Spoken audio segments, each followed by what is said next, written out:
یہ جو آپ سنتے ہیں نا، ایک بہت مہم مسئلہ بھی ساتھ ادھر عرض کرتا جاؤں، قضاء اور قدر کا۔ قضاء اور قدر آپ نے سنا ہے، میں یقین سے آپ کو کہہ سکتا ہوں کہ اس کو سمجھانا علماء کے بس میں بھی حتیٰ نہیں ہے بعض اوقات، اتنا یہ پیچیدہ مسئلہ بنے گا، اور منع کیا گیا ہے کہ قضاء اور قدر کے مسئلے کو زیادہ چھیڑا نہ کریں، اس لیے کہ آپ کو سمجھ نہیں آئے گی اور آپ کیا ہو جائیں گے، اپنے راستے سے ہٹ جائیں گے اور آپ کو پتہ ہی نہیں چلے گا کہ آپ ماننا ہی چھوڑ دیں گے۔ اتنا مشکل مسئلہ ہے اور اتنا پیچیدہ ہے، اور ہے بھی صحیح، لیکن میں آپ کو بہت سادہ سے انداز میں بتاتا ہوں۔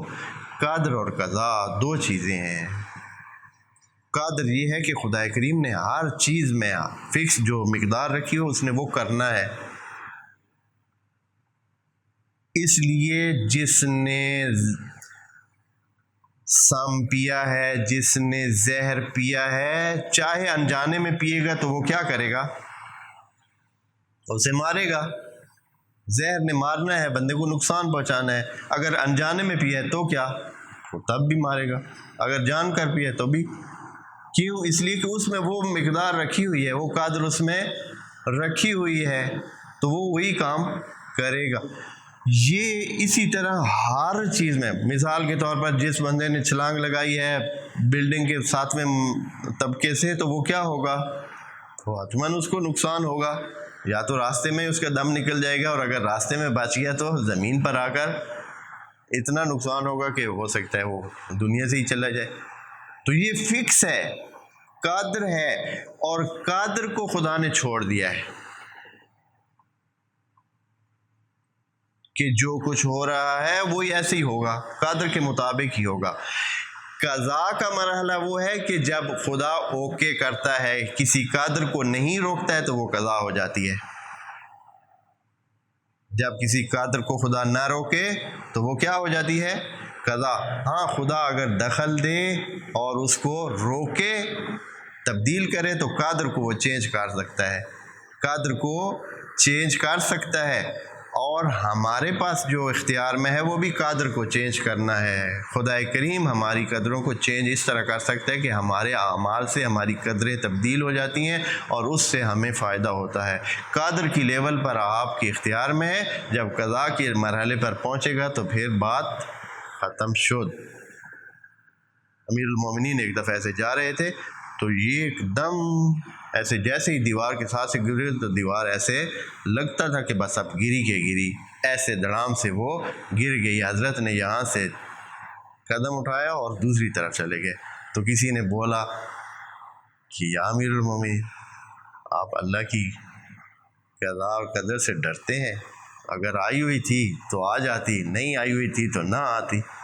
اگر آپ کی آئی ہوئی تھی تو آپ نیچے آ جاتے، نہیں آئی ہوئی تھی تو نہ آتے، پھر آپ نے بھاگ کر ادھر کیوں قدر؟ کہا کہ میں خدا کی قضاء سے قدر کی طرف بھاگ گیا ہوں۔ قدر یہ تھی کہ اگر ادھر میں کھڑا ہوتا تو دیوار نے میرے اوپر آنا تھا، اور پھر قدر یہی ہے، دیوار کا اوپر آنا انسان کے اوپر جو نقصان پہنچاتا ہے وہ نقصان میرا ہو جاتا، لیکن میں اس سے دوسری طرف چلا گیا ہوں، یعنی میں نے خود جو ہے اس کو کیا کر لیا ہے، قدر یہ تھی ایسے ہی ہو جاتا، تو میں اس سے بچ کے دوسری طرف چل گیا ہوں، اور وہ قدر کا جو کام ہونا تھا۔ اور اس میں قدر یہ ہے کہ اگر آپ دیوار کے اس میں نہیں آتے ہیں سائیڈ میں، چاہے آپ کے ساتھ دیوار گر جائے، پھر آپ کو کیوں نقصان ہوگا؟ بس قدریں ہمارے ہاتھ میں ہیں اور قضاء اس کے ہاتھ میں ہے۔ قدر کی لیول پر آپ کر سکتے ہیں تبدیلی، اپنی قدر ہی چینج کر دیں، اس مقدار کو چینج کر دیں، اس چیز کو چینج کریں اپنے نیت سے، اپنے اعمال سے، تو آپ کی وہ تبدیل ہو۔ تو بات ہم لوح محفوظ میں کر رہے تھے، خدا کریم کا جو لوح محفوظ میں چیز موجود ہے وہ یہی ہے کہ ہر چیز کی قدر موجود ہے۔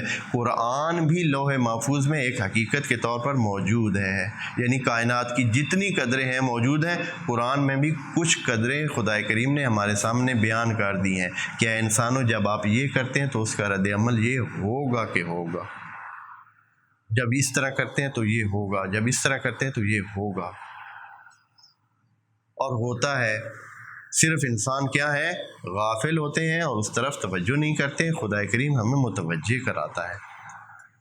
نبیوں کا اور کتابوں کا آنا صرف اسی لیے ہے کہ ہمیں کیا کرائیں، متوجہ کرائیں کہ ہم اپنے آپ کو اس طرف لے جائیں جو ہمارے فائدے میں ہوں، جس کو ہم چاہتے ہیں۔ ہاں وہ فائدے بھی ایسے نہیں ہیں کہ ہم نہ چاہتے ہوں، یہ سارے فائدے جو خدا کریم نے آگے بیان کیے ہوئے یا ہیں زندگی میں، وہ ساری ایسی چیزیں جو ہمارے چاہنے کا حصہ ہیں، ہم چاہتے ہیں۔ فی لوح محفوظ، یہ قرآن لوح محفوظ میں ہے، یعنی جو کچھ ادھر حقائق بیان ہوئے ہیں یہ سارے کے سارے پہلے سے لوح محفوظ میں پہلے سے موجود ہیں، ہم نے اس کو الفاظ کی شکل دے کر آپ کے سامنے پیش کر دیا ہے۔